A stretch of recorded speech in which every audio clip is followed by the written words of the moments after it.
So let's talk about leads. Here's the reality. Leads are critical to your real estate investing business. In fact, you don't have a business without leads. Truthfully, the hardest part of this business by far is actually finding deals. Now let me give you a non-real estate analogy.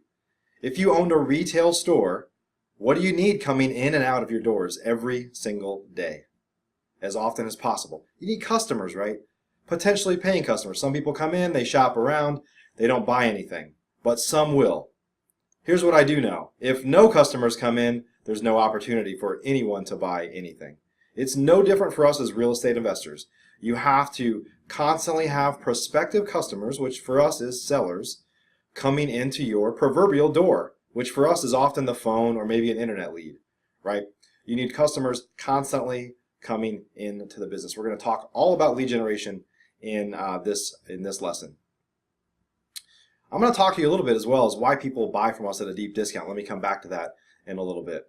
So let me give you my take on how we as real estate investors find deeply discounted properties. Let me first start by talking about the MLS. If you have been in the business for a little while, some of this will be a little elementary, but just go with me here. So approximately 95% of the real estate transactions in America happen on the MLS through realtors and brokers. It's typically folks like you and me that are buying a house for our family, typically an owner-occupant that's going to live there. Okay, the house typically isn't distressed. The situation typically isn't distressed. It's folks just selling their house because they're moving up or downsizing or something else is going on with their life where they've decided to move. Okay? Approximately 5% of the time, the transactions in America happen off the MLS. Those are off-market deals, often cash-type transactions or cash-like, and there very often is distress in that situation. It could be a distressed financially. There's some financial distress there. The person needs to sell for financial reasons. It could be that the house is dilapidated or in need of a lot of repairs, so they don't want to sell it the traditional route. Often it's a combination of a few of those things. Okay, so why do people sell to us at a deep discount? Well, let me give you some common scenarios. If you're new to real estate investing, if you've been around for a while, you've heard a lot of things about short sales, foreclosures, things like that. Depending on what part of the country you're in, those either were really an issue or not much of an issue. I'm in the Dallas-Fort Worth market, and Texas markets didn't get hit nearly as bad during the last downturn as, say, Arizona, Las Vegas, Florida markets, things like that.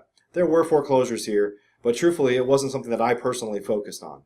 Okay, I have not bought a lot of REOs. I've never done a single short sale. Actually, all my effort goes into, and what I'm going to teach you about today, is marketing directly to sellers that will contact my company or us to try to sell their home. So what are some reasons, some common reasons, why they might contact us, might want to sell their house off market? Well, some common scenarios are death, divorce, inheritance, financial difficulties. A lot of financial difficulties could be driven by just financial difficulties alone. They can't afford to pay anymore. Or it could be driven by a whole host of other things, such as addictions, gambling addictions, drugs, alcohol. Could be anything that put that person in financial difficulty. Another big one is problem rentals. Now let me come back to that in just a second here. Here's the reality. I don't wish any of these things upon anyone. I don't want anybody to die. I wish people never got divorced. I wish people didn't have financial difficulties. And I wish that tenants didn't tear up rental properties. But the reality is, the real world happens, with or without us. Okay? If you are just getting started in this business, know that it's your job to serve people that are in this situation. We're there to truly try to help them.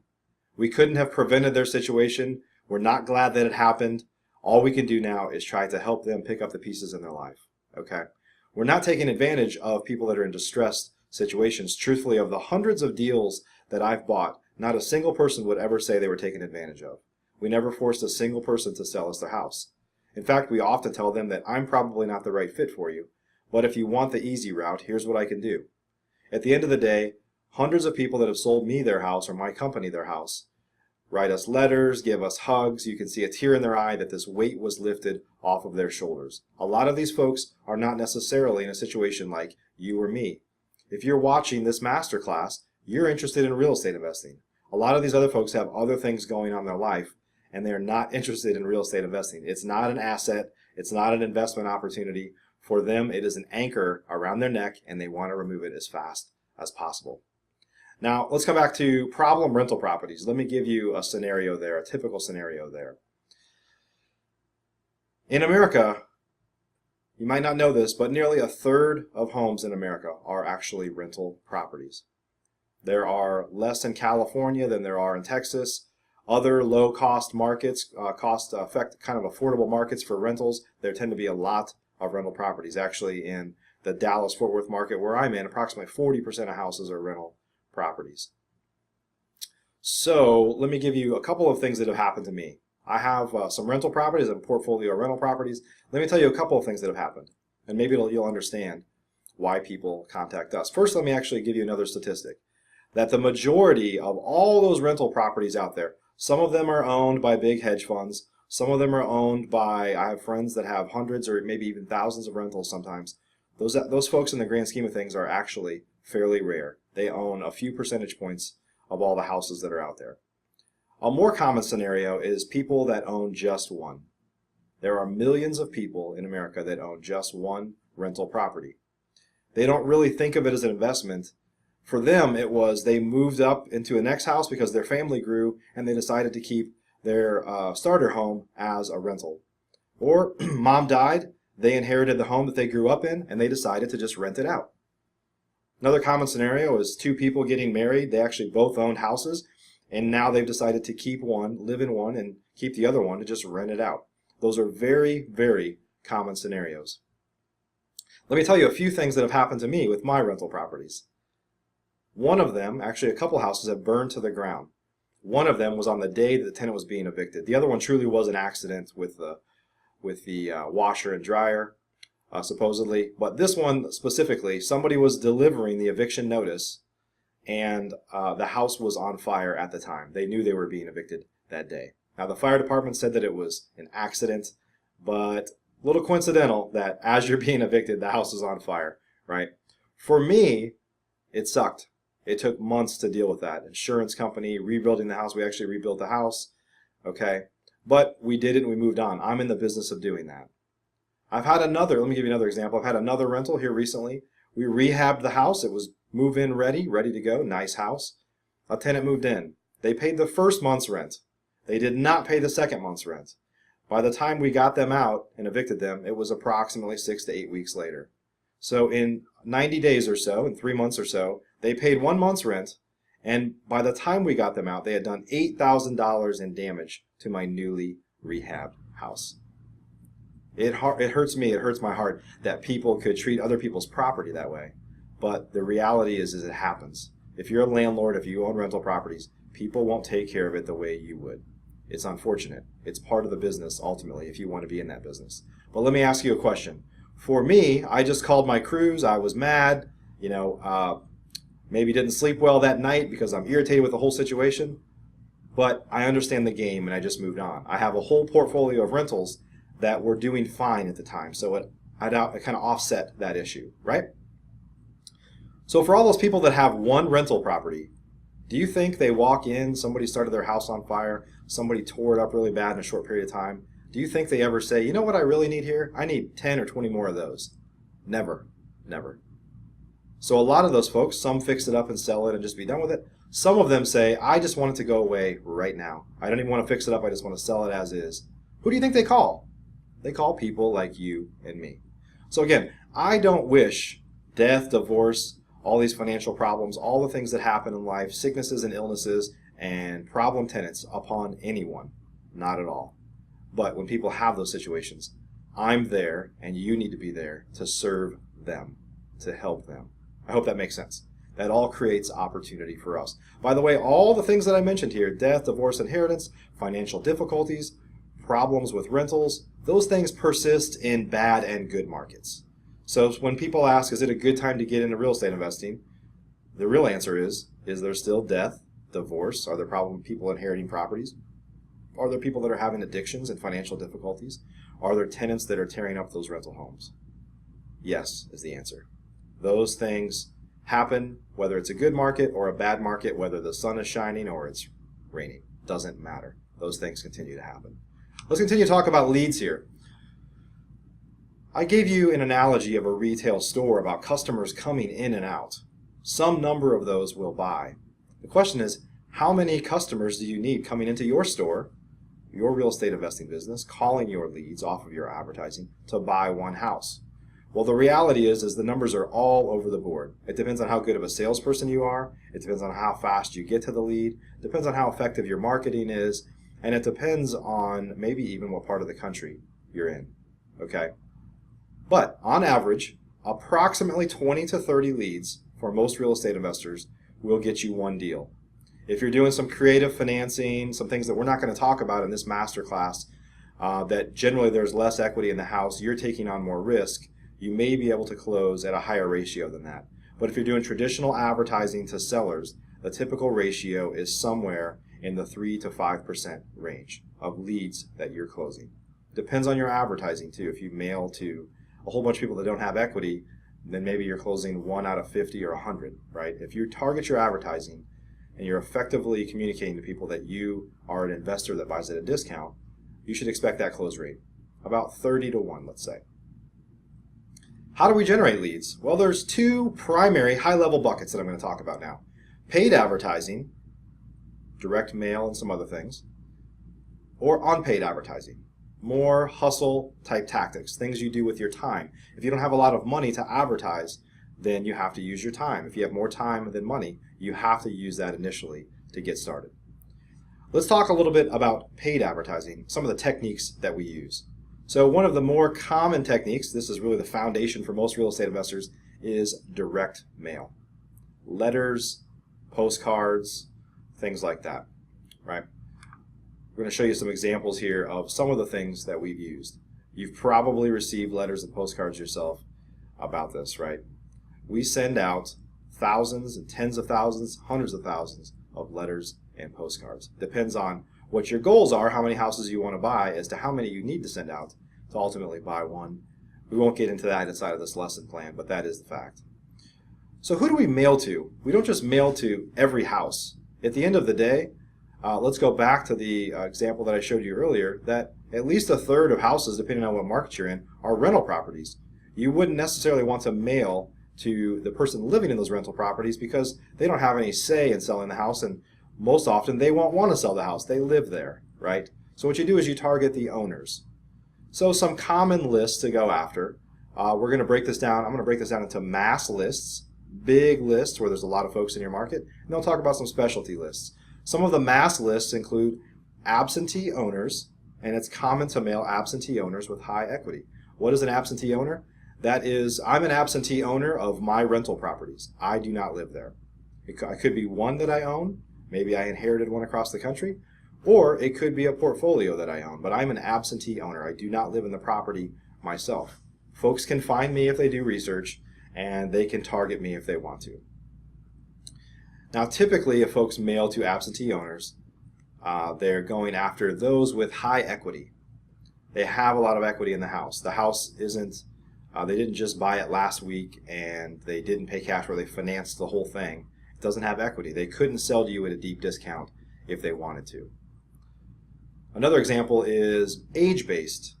So owners that are over 65 years old and also have high equity. At the end of the day, almost everybody you target needs to have a lot of equity because you're buying at a deep discount. Now, I've purchased approximately 350 houses. I can tell you from looking at our data, we actually do a pretty good job of tracking everything on our rental portfolio, all the houses we bought in our business, is that on average, we have purchased our houses at 42% of the value that we later sold it for. That's not necessarily 42% of the market value. If it was market value, we would probably be way below 42%. Sometimes we wholesale and sell to other investors below market value. So again, on average, we purchased our houses at 42% of what we eventually sold it for. That's a mixture of rehabs, wholesale deals, and assignments. So it may not give you a real lot of information to use specifically, but just to tell you, we're buying them at very, very deep discounts. Okay, in order to do that, the person needs to have a lot of equity in their house, or they would need to bring cash to the closing, which does happen. I've been involved with that many times, but it's actually fairly rare. So again, some of the mass lists are absentee owners, owners over a certain age, usually 65, and they have high equity, or houses that have been owned for a long period of time that are presumed to have high equity because the loan's been paid down. Now, what I can tell you is that a lot of new real estate investors go after these lists first. There are a lot of gurus out there and folks that have taught them that. It's not actually a very good tactic, not in a market like today where we are a seller's market. The problem is those lists are the cheapest. They're the easiest to buy the data on to mail. So most people gravitate towards that. But the reality is just because somebody's an absentee owner, just because somebody's over 65, just because somebody's owned the house for 20 or 30 years, does not mean there is any motivation there to sell the house. Right? Just because your data is cheaper doesn't necessarily mean that you should mail to it. What I'm implying here is you should look for more than just the age of the person or whether they're an absentee owner. That leads me into the next section, which is specialty lists.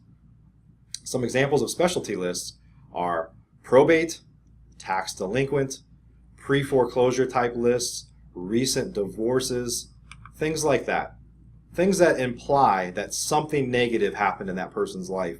A lot of this data is out there. Again, I don't wish this on anybody, but the data is out there. If somebody files for divorce, depends on what market you're in, what county or state. Everybody has different ways of gathering this information and different ways to access it as a real estate investor. But that data does exist. If you can find in public records that information, or you can buy data from other providers, then you can learn what some kind of motivational flags are from folks. So imagine now, instead of just having an absentee owner that has 50% equity, now you have an absentee owner that is in the process, recently got divorced, or has gone through probate and his or her family has maybe inherited that house, right? If you overlay some of those things that truly are distress situations in somebody's life, then maybe they're more interested in selling their property, right? You have a limited budget no matter who you are. You want to spend your advertising dollars wisely. Using data like this helps you really narrow down who really might be ready to sell. Let's talk a little bit about frequency at a high level. The question is always, how frequently should I mail to a specific list? Now, a lot of us that send direct mail, we have lots of different lists that we mail to. Okay? You should too. It depends on your budget, depends on your goals, but at a high level, if you want to grow your real estate investing business, you should think a lot about the frequency that you mail. So, if you were to ask 10 different people, you would probably get 10 different answers on this. I'll just tell you what I advise. Most lists that are not super niche and time sensitive, the question is, do you mail every 30, 60, or 90 days typically? And truth is, I've done it all. I've mailed every 30 days. I've mailed every 90 days. I don't think you should mail less frequently than every 90 days. I don't think you should generally mail more frequently than every 30 days. And just because it's easy, I kind of couldn't make a decision and settled on every 60 days. We typically are mailing folks every 60 days. Now, there might be some niche lists that are more time sensitive. Things like pre-foreclosure, they are very time sensitive. So you might mail, some people don't even think mail is fast enough, and they actually go drive in the neighborhoods and knock on the door to try to talk to the person because it's a very time sensitive situation. You wouldn't mail that every 90 days because in 90 days, it'll probably all be over with and they won't own the house anymore. Hope that makes sense. So it kind of depends on your list of how frequent you should mail. Niche lists that have high motivation, that have kind of a short shelf life, if you will, like a pre-foreclosure, you need to move quickly. Things like over 50% equity and some of the mass lists we talked about, the person's over a certain age, well, those lists are going to live on for quite a while. That person's not going to get any younger, and the equity in their house is only going to improve unless they were to refinance it, which most folks that are a lot older like that, that are over 65, tend to not pull equity out. They tend to like to be moving in the direction of being debt-free, typically. Hope that helps with direct mail. Now, by the way, we have added an incredible supplement for you here, a bonus, our direct mail guide. It's actually inside of your overall guide that you got as part of this program. If you haven't downloaded it yet, you should see a link here on the page. You can download it right now. We have tons of resources, contracts, all sorts of great stuff in this guide. You can find the bonus on direct mail in the lead generation section. Okay. Hey guys, just a quick reminder that you can get access to all 10 of the training videos in this masterclass that we call the Ultimate Get Started in Real Estate Investing Guide and Program, as well as this awesome supplemental guide with incredibly valuable copies of our contracts, scripts, checklists, and many more by visiting us at flipnerd.com/free training. That's flipnerd.com/free-training. 2 separate words there. You'll get immediate access to all 10 lessons of this powerful masterclass. I know you're watching it on YouTube right now, but that's how you get all of our downloadable checklists and all sorts of other information. You'll get immediate access to all 10 of our lessons of this powerful masterclass. You'll get this free resource guide, and we'll share some other powerful content with you as well. So going over to flipnerd.com/free training, that's free-training now to get registered. It's a free resource. It's fantastic. It'll help you get started. In fact, we're even going to include on there who I use for direct mail, one of the top experts in the country that mails millions of pieces of mail a month. Go check it out. If you decide to join and use them as your mail house, just let them know that I sent you. Let them know that we sent you over at FlipNerd. It's a good guy. I recommend him. Let's talk a little bit about pay per click. What is pay per click? PPC. You're going to see this acronym sometimes. Pay per click is a Google search. As you can see here, when you do a search on Google, there are ads at the top. You'll see the first few listings usually say ad, ad, ad. Somebody paid to be there. They said when somebody searches for sell my house fast now, sell my house now, sell my house today, all sorts of keywords. There are literally millions of scenarios of keywords that you could search for. Show my ad. There are investors like me and maybe like you that are working with agencies and buying all these keywords, saying if anybody ever searches for that, show them my ad. And I'll pay up to this much for you to show my ad over somebody else's. It's a competitive marketplace. Real estate investors are bidding against each other to try to get the top spot, or to certainly be in the top of the page there. If you've ever searched on Google, you know exactly what I'm talking about. Here's what happens. They see your ad. If they see your ad enough, they'll click on it, click through to your website, and at that point, your hope is to convince them to fill out a form. If they did a search and found your ad, the reality is those are some of the very best leads. With direct mail, just because I send a mail to somebody's postcard or a letter to somebody's home, it doesn't mean they have any interest in selling. But a Google search is behavior. They are doing something to go research solutions like maybe what you offer. So those tend to be a little bit better leads. But depending on the market you're in, it might be expensive and competitive to generate those leads. Doesn't mean you shouldn't do it. That's just the reality. The hope, again, is that they'll click on an ad, click through to your website, fill out a form, and contact you or your team, your business. Yes, I'm interested in selling my house, and you take the process from there. Now, in an upcoming lesson, we're going to talk about how to handle those leads in detail. Okay. Next up is search engine optimization. Again, just like when somebody does a search in Google, they're going to see ads at the top. But right below the advertisements is what is referred to as an organic search result. So if I say sell my house fast, sell my house today, any of those combinations, then Google is saying whose website is the highest ranked, who really has good content, people have clicked through and spent a lot of time on this site. What does Google think is the best web page available? And probably always trying to tie it back to a local person. If you happen to be in Chicago, they're going to try to show you a local result because they just are under the opinion that you're looking for a local solution to your problem, right? So they're going to go find what the best, who the best website is that has what they think will help answer your question. There are some people, there's science behind this, I'm not going to talk about it today, that believe, and truthfully I'm kind of this way. I like to see people, when I do a Google search for something I'm looking for, I like to see the top organic results. Those are people that actually worked hard to get there and didn't necessarily just pay to be shown there. By the way, I do pay to be shown there, so I appreciate that people click on my ads. That's what I want. It's very difficult for me to show up organically, and it will be very difficult for most of you to show up organically as well, unless you put a lot of effort and time into creating content on your site that's relevant to people doing searches. If you're new or newer, we don't recommend that you start with SEO. It's something that takes place generally over time. You should put some effort into it because it's kind of like farming. You're going to be planting seeds now that will pay off down the line. So we don't necessarily advise that you go all in on search engine optimization, but you should start planting some seeds that will pay off down the line. Usually paid advertising like pay-per-click or direct mail will get you the fastest results. Okay. Next, we're going to talk about unpaid advertising. I kind of call it hustle tactics. Sometimes it's free, and sometimes it's just lower cost. So why would you do this if you can pay to advertise? Well, the truth is some people can't afford to advertise. They have to start another way. They want to start generating leads or finding opportunities for houses to buy, but they don't necessarily have the advertising budget to jump in. Now, let me give you some different techniques. Driving for dollars, you may have heard this. What you're looking for are houses that looked distressed. They have long grass. They may have a bunch of flyers stuck in the door. They may have an old wet Yellow Pages book laying out there, right? Clearly, the house has probably been abandoned.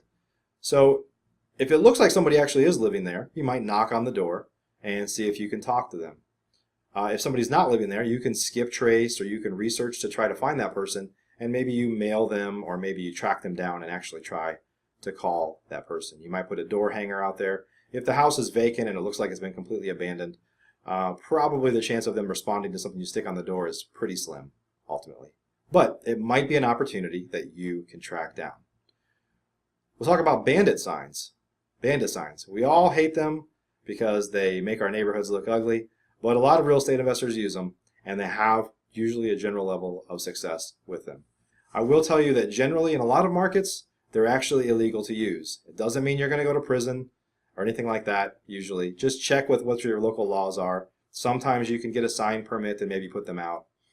Sometimes you might be able to have them out for 48 hours and then you have to pick them up or replace them. Just check the laws in your market. The reality is that a lot of folks use them to get started because they're cheap, and it allows you to get the phone ringing quickly, okay? Now, some of those calls could be the code compliance officer, so please be careful with that. I'm not going to tell you to not do it. I don't do it in my business, but I understand why a lot of people do, and at the end of the day, it's your decision to make. It might be just something you need to do to get started if you don't have a lot of resources, and if that's what it takes, and that's what you decide to do, then that's okay. Okay, but again, don't get in trouble. I'm not going to advise you to do it. My general belief is anything you have to do that has the word bandit in it and that you're probably trying to do under the cover of darkness in the middle of the night where nobody sees you is not a sustainable business practice. But again, if you're getting started, I want you to make it happen in real estate investing. If it's something you want to do, then you'll have to make that decision to do what you want to do. Let's talk about networking. Networking is critical. I probably would consider myself a master at networking, largely because if you watch my show, Flip Nerder, we've done hundreds and hundreds of shows. It's a way for me to network. It was a way for me to take it to another level. But it started off by attending real estate events and going to look at wholesale deals and open houses and things like that. And over time, I just upped my game to doing it online en masse. Let's talk about networking. Where might you go to meet other investors that might have deals, or you might be able to find ways to work together? So some common places are clearly investor clubs. You might network through realtors to say if you get any deals before you list them that look like they're junky and they need a lot of work, the type of deal that I'm looking for, bring it to me first and I'll see if I can buy it for you. Now sometimes you have to incentivize people.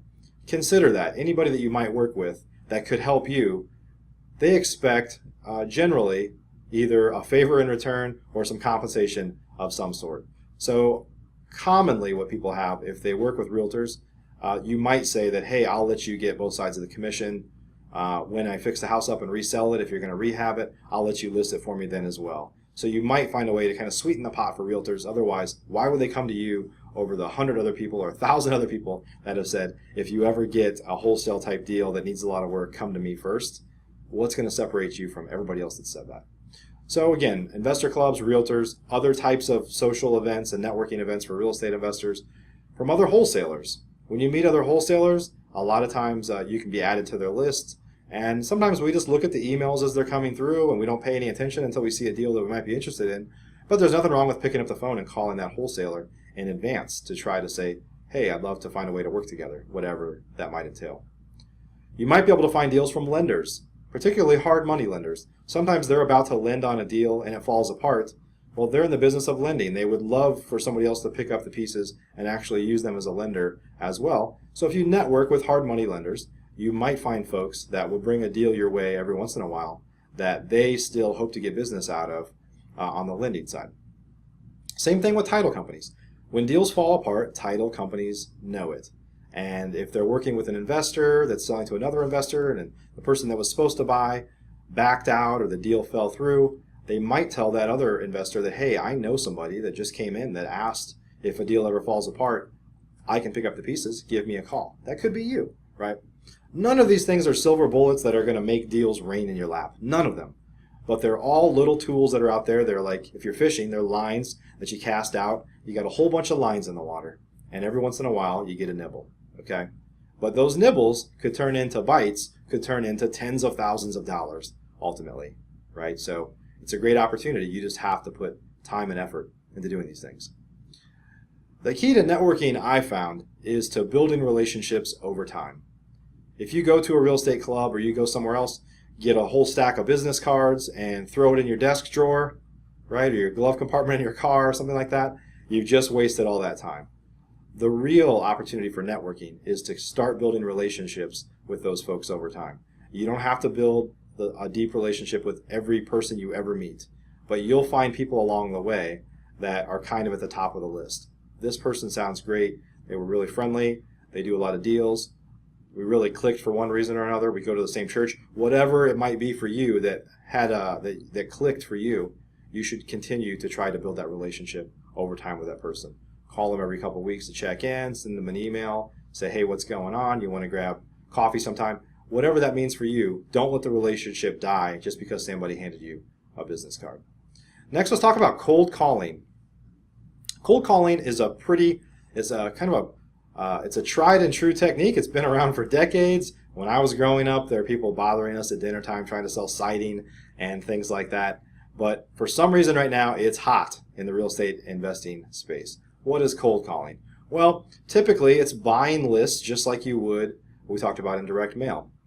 Recent divorce, probate, tax delinquent, all sorts of different specialty lists, and ultimately getting phone numbers appended. You can do a skip trace where you can do a deep kind of dive into finding the phone numbers of family members and anybody associated with that property, or there are some services out there that you can append phone numbers on, and for much cheaper they'll send you, if they can find it, a phone number or two that you can call and try to turn that into a lead. Effectively, you're just dialing for dollars. You're calling people asking if they might have any interest in selling their house, or you might be a little more discreet by saying, we happen to be buying houses in that same neighborhood. Do you know anybody else that would be interested? Sometimes they'll self-select and say, well, I might be interested if the price is right. And you go from there. So where do you find the lists? Just like what we talked about in direct mail. Same thing. In fact, if you're buying them for direct mail, why not call them as well? I'll also tell you that there are some services that have popped up that will actually do your cold calling for you. We'll share one of them in your guide. Just look in the lead generation section, and we'll be sure to include a great source with a friend of mine that actually is doing this in mass. They're calling tens of thousands of phone numbers a day for other real estate investors to try to turn them into leads. If you're not comfortable cold calling yourself, or you don't have the time to sit down and dial for dollars for hours on end, then you should consider outsourcing it. In summary, your job is to get leads coming into your funnel as often as possible. Back to getting as many customers as you possibly can coming into your store. Some of them will want to work with you. The more houses you look at, the more leads you talk to, the more houses you look at, the more opportunities you'll have to make offers, and the more contracts you'll get. I hope that's helpful. There are some other resources in the free guide. Be sure to check that out in the lead generation lessons section. I'll see you in the next video. Hey everybody, just a reminder, thanks for watching this incredibly powerful masterclass lesson. I hope you got a lot out of it. Just a reminder that you can get access to all 10 of the training videos in this masterclass that we call the Ultimate Get Started in Real Estate Investing Training Program and Guide. You can get this supplemental guide, which is full of valuable copies of our contracts, checklists, the scripts we use when we talk to sellers, and so much more. Quite frankly, we've never given away all this free content before, so it's super powerful.